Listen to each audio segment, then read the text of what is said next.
This is Charter Local Edition. My name is Brad Pomerance in the San Gabriel Valley today, joined by Corey Ellenson. He is a nominee for the California State Assembly, the 48th Assembly District, also the Vice President of the Glendora Unified School Board. I'd like to speak with you about the great 48th. Yeah, absolutely. Tell us about that Assembly District. Where is it? What is it? The 48th Assembly District is the greatest Assembly District in the state of California, if I don't mind saying so myself. Right. It's the eastern part of the San Gabriel Valley. Cities of Glendora, Azusa, Bradbury, Duarte, Covina, West Covina, Irwindale, Baldwin Park, a piece of El Monte too. We're in Irwindale today. Yes, we are. We're in the district. Yeah, absolutely. So tell us about the district, and as you're telling us about it, since it is an assembly district, presumably you could do some walking. I mean, you still have almost 500,000 voters, but you're walking, you're talking. Yeah.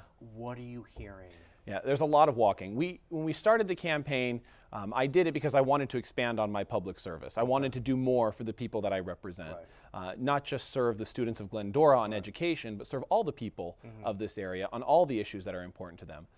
What's important to them? Exactly. So what I did before I went out and told people, what they need and what I'm going to do for them, first thing I did was listen. And we knocked on thousands of doors in all of the cities in the district, and we kept hearing the same thing over and over and over again. People moved here to the San Gabriel Valley because they wanted a good school for their kids, they wanted a safe place to raise their family, and they wanted an opportunity to be successful in their careers. So to work on better public schools, a stronger job market, and safer local communities, that's the answer here in the San Gabriel Valley. Let's talk about schools. Yeah. Because recently the California Supreme Court declined to hear a case that has been watched by people throughout California and the nation. It's known as the Vergara case. Yeah. And that case was brought by some families with the support of an educational foundation attacking the teacher tenure rules. Yeah. The trial court had ruled that the teacher tenure rules, last in, first out, et cetera, unconstitutional, went to the Court of Appeals, reversed, so the teacher tenure rules were kept in place, and the California Supreme Court declined to hear the case.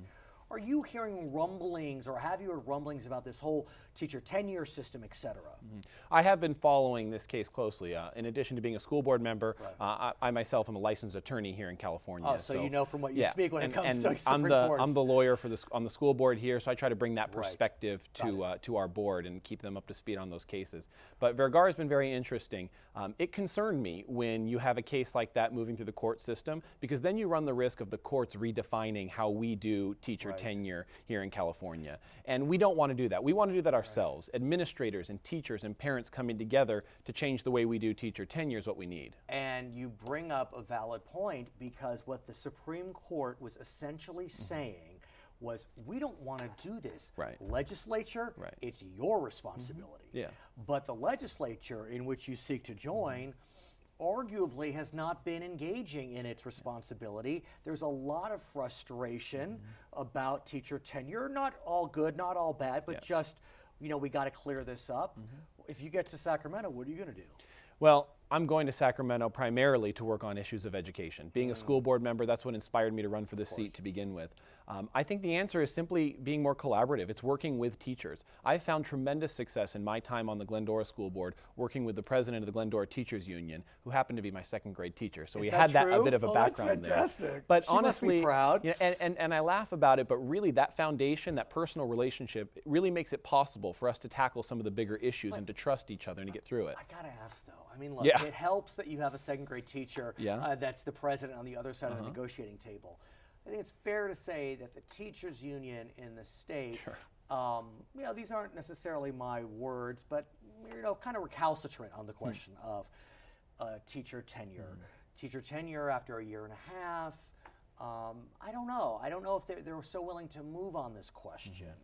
What's your sense? Well, in my conversations with teachers, they understand what reforms need to be made. They don't want a system that doesn't work for students either. And if we are having these students that are falling through the gaps, that are ending up in a situation they shouldn't be in because the system's broken, then we need to reform that. The teachers I've spoken with said there absolutely needs to be a process for better teacher evaluation. We need to bring administrators and teachers to the table and figure out something that works for both of them. Because my father's a public school teacher. He's been a public school teacher for over 25 years. What's he teach? He teaches, he's taught 3rd, 4th, and 5th grade in elementary school. And he'll be the first one to tell you that they want high quality colleagues. They don't want anyone working in their district that's going to be there for the wrong reasons, that's not going to serve the students to the highest degree. So we all have a vested interest in making sure that only the best and brightest are going into the teaching profession, that they do have some job security, but that there's also accountability. The problem is the best and the brightest are not going into teaching. Yeah.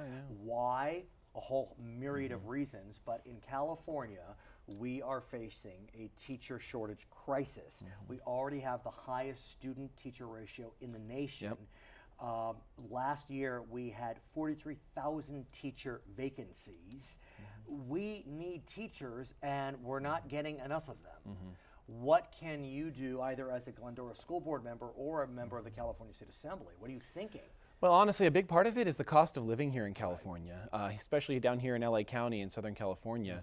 I know personally that it's hard.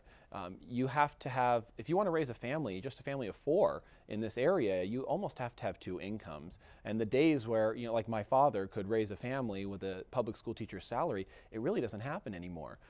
We need to make sure that public school teacher salaries in California are competitive with other states. But how do we do that? Because, look, right now, as I understand it, our pay for teachers is the 5th highest in the U.S. Okay, that sounds good. But you said it, Corey. We have amongst the highest cost of living, and then there's the complication of what gets you, in Barstow is not going to get you the same in Burlingame. No, not at all. And so it's complicated. It is. And you hit the nail on the head. If you consider cost of living, California has, I think, the highest or the 2nd highest rate of poverty of any state in the nation. That's a hard thing to wrap your head around. That California can have the highest rate of poverty of any state in the nation. Highest homeless rate in the nation, at least LA County. Absolutely. So keeping that cost of living at the forefront of your mind, I think, to me, is the answer. We have to have good paying jobs here. We have to have a little less regulation so that people can come in here and develop, and this can be a place where there's affordable housing for people to live in. Right now, a developer can't build attractive single-family homes. It's not affordable. But when you think about regulation, et cetera, at least as it relates to teachers, it gets even dicier there. I mean, there have been bills to establish one-stop shop for teachers in terms of getting their credential, teacher residency programs, loan forgiveness programs. There's not a lot of movement on those issues.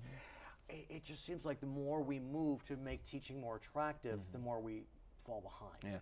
And what I've also noticed in Glendora Unified and in the districts that I'm seeking to represent, we need a better system of teacher mentoring as well. But how do you have mentoring if you get tenure after a year and a half? I'm not trying to take a position, but geez, I mean, it's just it's too big of a system. We need to slow it down. We need to have a little longer period so that we can actually bring people in the door, recruit them, have some resources to do some recruiting. There aren't any resources right now to do any teacher recruiting in a school district. We're not focused on that at all. It's interesting, and please, this is not a criticism of you. Your dad was a teacher. Sure. You're not. Right. We don't always have to follow in our father's footsteps. My dad was a pharmacist, but it's just interesting that people aren't jumping into teaching like they used to. No, and it's disappointing. And we need more people to do that. We need more people to be motivated about it. And again, investing in recruiting, keeping a focus on that cost of living here in California so that individuals who are interested in getting in the profession can do it, and in a district that they want to teach in. With our funding discrepancies, not every school district's funded the same. Not every student is funded the same in California. So, we have a hard time in Glendora trying to recruit teachers because we have other districts that are able to offer a greater financial package, salary and benefits. With the local control funding formula, which gives more discretion, is it better? No, that's actually, it's continuing down the path that I'm talking about. The local control funding formula will exacerbate the problem of districts having different levels of funding. You're going to have to come back and we'll talk about that. Yeah, absolutely. Okay, his name is Corey Ellenson. He is a nominee for the California State Assembly in the 48th District, currently Vice President of the Glendora Unified School Board. My name is Brad Pomerance. You're watching Charter Local Edition.